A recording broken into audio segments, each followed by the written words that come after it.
Je suis Bart Staals, professeur à la faculté UFR3S de l'Université de Lille.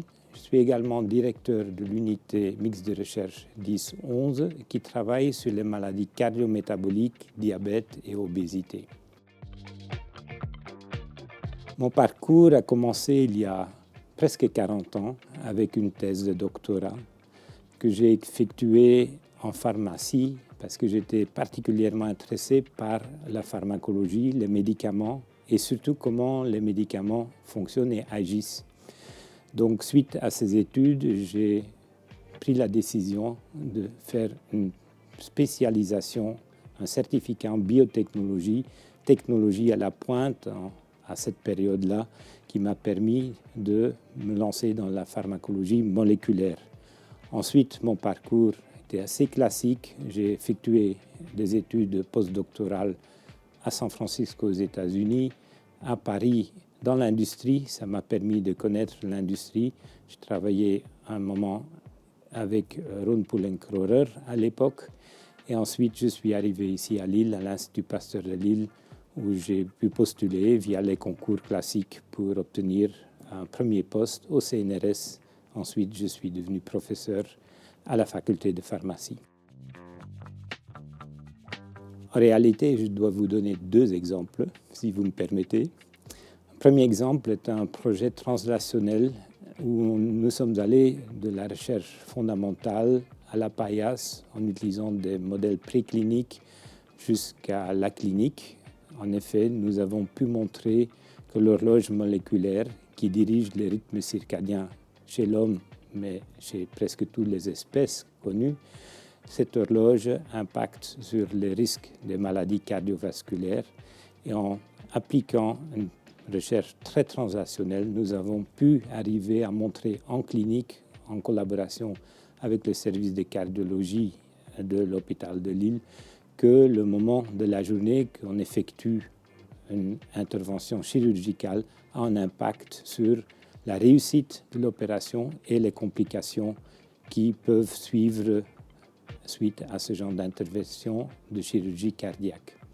Un deuxième exemple date du début de ma carrière quand j'ai commencé à travailler sur les récepteurs nucléaires comme cible thérapeutique. Je me suis particulièrement attaché aux récepteurs de la famille des PPAR qui étaient cibles déjà de médicaments utilisés en dyslipémie.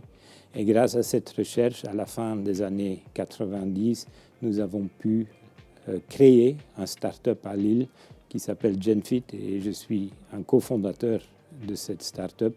Et cette recherche a mené, il y a 2 ans, à la mise sur le marché d'un médicament qui agit au travers de ces cibles PPAR et qui est maintenant vendu dans plusieurs pays, FDA approved, notamment aux États-Unis, et donc qui montre qu'on peut aller d'une recherche très fondamentale vers une application thérapeutique qui arrive en clinique et qui permet de soigner des patients atteints de certaines maladies.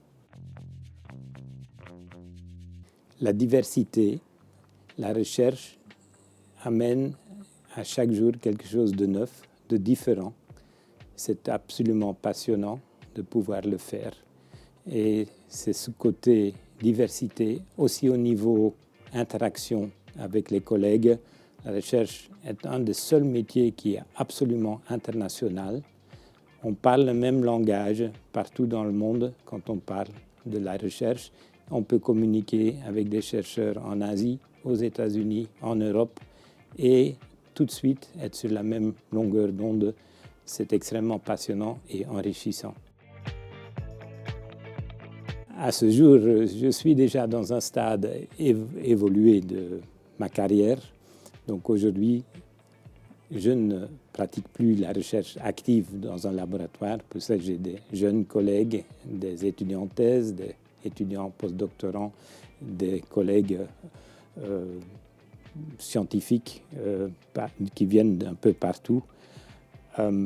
Donc aujourd'hui, je m'occupe surtout sur le management de la recherche, l'organisation du laboratoire, les réunions pour discuter des résultats, de définir le plan d'action avec tous les collègues.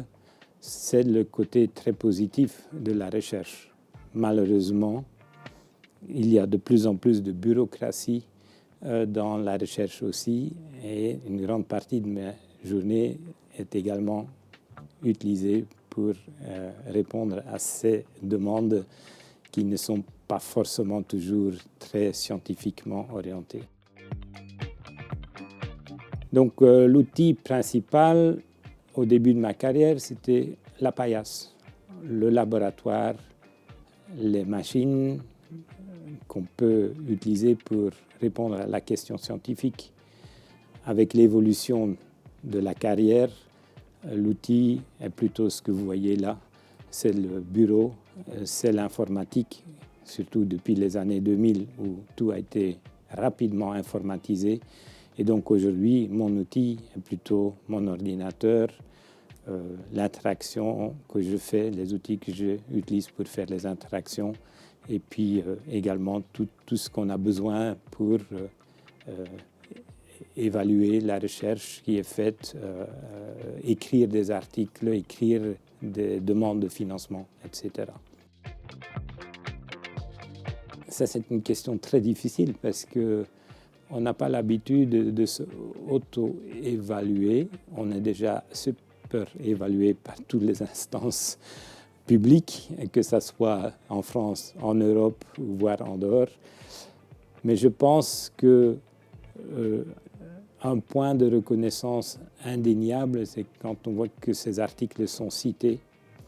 Et quand j'ai commencé à recevoir plusieurs années de suite le fameux Highly Cited Researcher Awards, qui sont basés sur le nombre de citations que vos articles ont été évoqués par ce qu'on appelle nos pairs, nos collègues, qui considèrent que ça vaut la peine de citer tel et tel article. Je pense qu'à ce moment-là, on peut dire qu'il y a une reconnaissance internationale qui est acquise. Je suis peut-être pas de cette génération, donc ce que je vais dire est peut-être pas ce qui est dans l'air de temps, mais pour moi, la recherche n'a jamais été un vrai métier, une obligation. C'est une volonté, c'est un style de vie.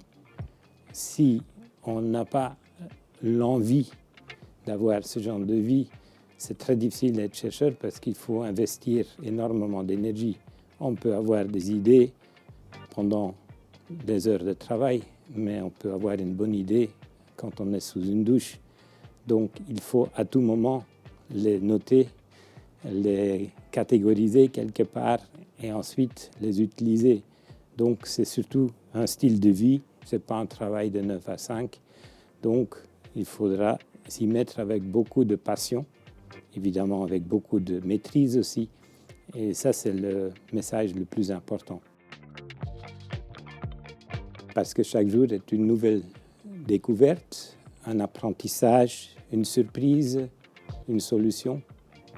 C'est la diversité de travail que nous faisons qui fait que notre métier est passionnant.